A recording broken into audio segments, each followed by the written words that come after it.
Covid ਤਾਂ ਗਿਆ ਨਹੀਂ ਉਹ ਤੁਸੀਂ ਸ਼ਾਦੀ ਦੇ ਚੱਕਰਾਂ 'ਚ ਪੈ ਗਏ ਤੇ ਦੇਖ ਆਹੋ ਤੂੰ ਨਹੀਂ ਸਾਡਾ ਪਿੱਛਾ ਛੱਡ ਗਿਆ।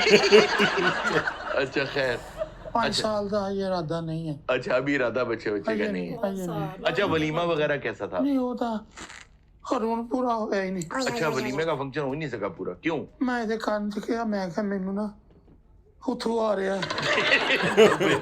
ਇਹਨੇ ਮੈਨੂੰ ਕਿਹਾ ਉੱਠ ਕੇ ਨਾ जी ਉਹ ਸਾਹਮਣੇ ਅੱਪੜ ਜਿਹਾ ਲੱਗਾ ਸੀ ਕਹਿੰਦੀ ਇਹ ਚੁੱਕ ਕੇ ਤੇ ਅੰਦਰ ਵੜ ਜਾ ਸ਼ੋਭਾ ਖਰਾਬ ਨਾ ਕਰ।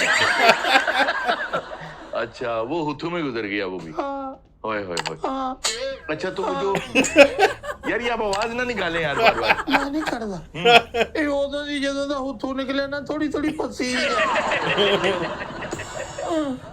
अच्छा मुझे ये बताएं कि आपने जहेज में कुछ दिया आपने लिया कुछ जहेज में? हरून जहेज एक लानत था। बिल्कुल बहुत मैं ਇਹਨੂੰ ਕਿਹਾ ਮੈਨੂੰ ਕੋਈ ਚੀਜ਼ ਨਹੀਂ ਚਾਹੀਦੀ बिल्कुल सही। ਤੂੰ ਮੇਰਾ ਘਰ ਆ ਕੇ ਦੇਖ ਲੈ वाह ਕਿਸੇ ਚੀਜ਼ ਦੀ ਕਮੀ ਹੋਵੇ ਤੂੰ ਪੂਰੀ ਕਰੀ ਨਹੀਂ ਤਾਂ ਤੂੰ ਦੋ ਕੱਪੜਿਆਂ ਚ ਆ ਜਾ। वाह बहुत आला यार बड़ी खूबसूरत बात।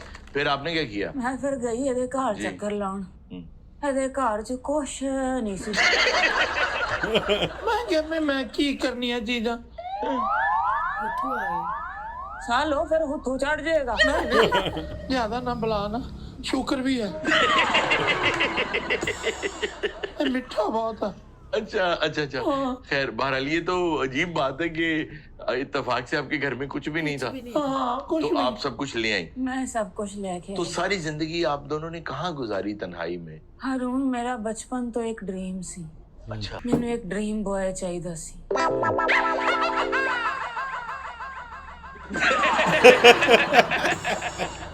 आजकल शब रोज कैसे गुजर रहे हैं? ਹरून ਇਹ ਤੇ ਮੈਂ ਦੋਨੋਂ ਦਵਾਈਆਂ ਦੇ ਸੀ।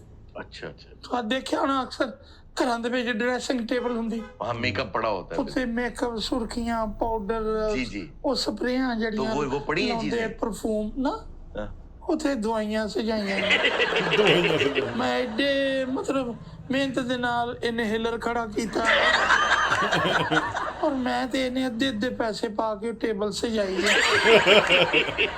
ਹਾਂ ਸਾਡੇ ਘਰ ਦਾ ਯਕੀਨ ਕਰ ਇੰਨੀਆਂ ਦਵਾਈਆਂ जी जी ਲਾਹੌਰ ਦੇ ਵੱਡੇ ਤੋਂ ਵੱਡੇ ਮੈਡੀਕਲ ਸਟੋਰ ਤੋਂ ਜਿਹੜੀ ਸੀ ਨਾ ਲੱਭੇ जी जी ਤੂੰ ਨੁਸਖਾ ਮੇਰੇ ਕੋਲ ਲਿਆ ਤੇ ਲੱਭ ਲਈ। इतनी दवाइयाँ हैं? 3-3 4-4 ਵਜੇ ਰਾਤ ਨੂੰ ਮਹੱਲੇ ਵਾਲੇ ਕੁੰਡਾ ਖੜਕਾ ਦਿੰਦੇ ਆ जी ਹਾਂ ਚਾਚਾ ਦਵਾਈ ਚਾਹੀਦੀ ਹੈ। ਮੈਂ ਦੇ ਦਿੰਦਾ ਹੁਣ ਮੈਂ ਕੰਧ ਦੇ ਵਿੱਚ ਛੋਟਾ ਜਿਹਾ ਨਾ ਮਗੋਰਾ ਜਿਹਾ ਉੱਥੋਂ ਲੋਕੀ ਰਾਤ ਨੂੰ ਨੁਸਖਾ ਬਣਾਉਂਦੇ